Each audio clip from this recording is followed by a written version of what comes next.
My name is Katessa Harkey, and I'm the co-author of a book, A Traveler's Guide to Initiation. Now, it's come to my attention that apparently not everyone understands exactly who this book was written for, and that's a perfectly valid question.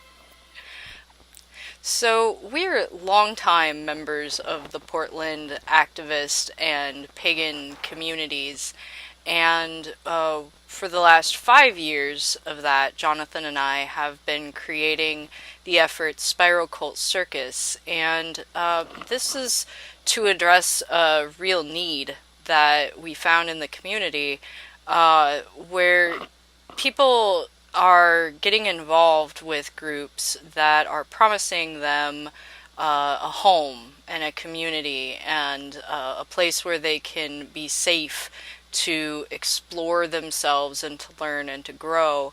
And then partway through this process, people are being dropped by the wayside and left behind when the going gets tough. And there's a thin, fine line here. We have to be careful because sometimes we do get people in community that are so out of line that we have to address the behavior. And so there's not really a hard and fast on when this is too much. But certainly it is also true, we have seen, that many times people are being ejected from community essentially for personality differences. And as a result of this, they're being left wherever they happen to be in their training at that point.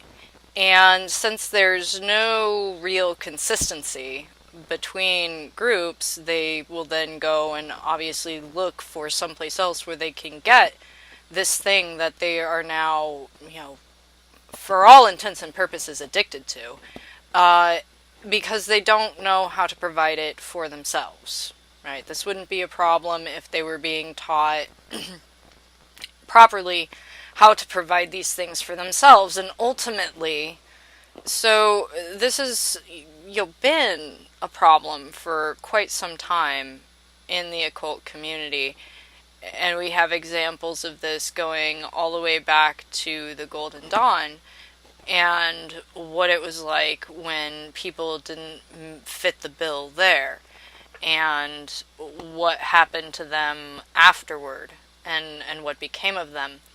And for some of them, they were all right. They were the ones, on the whole, who wrote the next generation of works. But there hasn't really been a significant program shift since those days. We've basically been recreating this same program over and over again of controlling people through exclusion, those of us who find ourselves in leadership capacity, because really it's the only actual power that we have. It's the only thing that we can do if somebody is actually harming the space. And so it becomes the thing, unfortunately, that we rely on is either that or the fear of that. And as we all know, anything that is based on fear is only going to be able to beget more fear. The difficulties involved in creating positive group structures when the overarching superstructure is inherently oppressive has been a bane of the existence of alternative spiritual systems since time immemorial. During the Dark and Middle Ages, the main concern was that one might run afoul of the political arm of the Roman Catholic Church and be charged with heresy or witchcraft. But as that power receded, and occultism experienced a popular revival, an old threat re-emerged to prominence. That cheats, swindlers, and madmen might pass themselves off as holders of arcane knowledge and power, representing this to the community of practitioners for personal gain or out of mental illness. How does one separate the genuine community servants that teach, organize, and lead from those that seek to take advantage? And And so we have taken a very firm stance against that that way of organizing and that way of being in pagan community. As far as we're concerned, spirituality is a tradition that is at its best when it is shared amongst members of a close family, or, if you'll excuse the term, tribe. And for us, that is represented in CIRCUS family. The idea that though we are a transient community, essentially, because we're artists, we have to go wherever the next opportunity is, we need to be able to count on it that wherever we go, our CIRCUS family will be there for us. And that is what binds this corner of the occult community together, because most of us are practitioners of spirituality of one kind or another, and even our atheists are very staunchly atheists, and it can give you very good reasons why. And we accept everyone. We do our very best to make room and space for all the different kinds of people that there are in the world, because that is what we believe is ultimately going to be the most healing force that can be applied in our divided world. So we don't believe in leaving people by the wayside. We don't believe in promising people family and home and community, and then the minute they have a hard time, just being rid of the problem.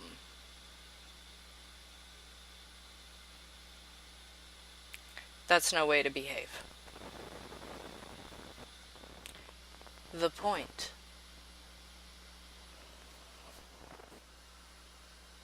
We've arrived at the end and at the beginning. This is the principle of unity. Back through the world of manifestation, through connection and creation, and back to the primordial pair. There was the thing that separated. Reality as a whole is also the reality of one. No matter how many divisions are made within the one, they are superficial. But what was it? And unfortunately, for the last 5 years, we have been cleaning up people who have been through that. And we created this book, A Traveler's Guide to Initiation, to first off be a resource for people who have been ejected from a Hermetic initiatory tradition. Because the fact of the matter is that sooner or later, if you're in this community for any length of time, you're going to have this experience where you begin to work with a group and for whatever reason it doesn't work out and you have to pick up the pieces. And you've started on some kind of process that's not just going to stop because you're no longer with the group. And so you need to have access to all of the pieces that you would have needed at the get-go to be able to make it happen for yourself if you had to. So that you don't find yourself in a place where you're beholden to people in your own mind, thinking that they are the only people who can provide this for you, right? You need to be able to get out if the situation becomes untenable without having that oppressive fear there, that of the loss of connection with the thing that is going to get you through the difficult times that you've already agreed to, committed to going through by starting down the path of becoming a magician or practitioner of any kind of Hermetic spirituality. So that's the first group of people that this book is for. The initiate is well equipped with the tools to deal with the troublesome aspects of the personality uncovered during shadow work. It is, in fact, the entire point of performing transcendent ritual magic in the first place. A regular practice of self-care and purifications will keep the practitioner's energy strong and safe. Engaging in constant introspection through various forms of meditation alert the practitioner when something unsavory is affecting his state of being. It is in those moments that he will be glad he has practiced ritual magic in lighter, experimental, and celebratory contexts, for bouts of shadow work always require all that one may muster in order to resolve them. So the second group that this book is for those of us who are responsible for taking care of those who are coming to us searching for this kind of experience.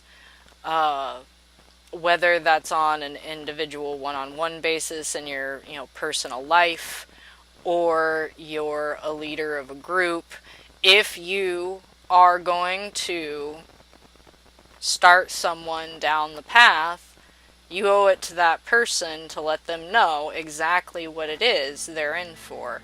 And this book will help point out all of the places that are, well-known, well-marked places on the path where we know it is easy to stumble. And this book goes through everything that you would need to know if you are going to be able to be an effective and empowered magician.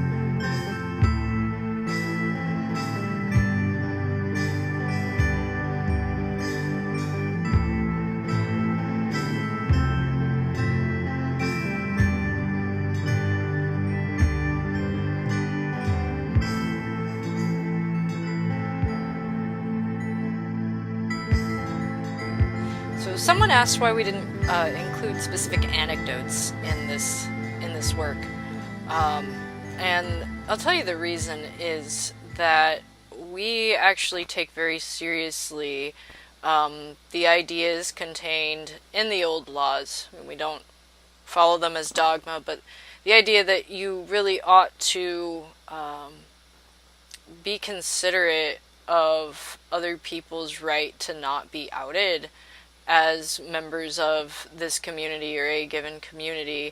We all come into these groups with agreements that we're not going to run around spreading stories about people, about about things that happened internally in a space or in a group.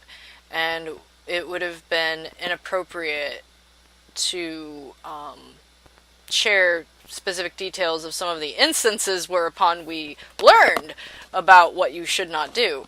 But I assure you, between us, we have about 23 years of experience in the occult community, and we've seen a lot of what not to do. Quite a lot. So the third group of people that this work is for is academics.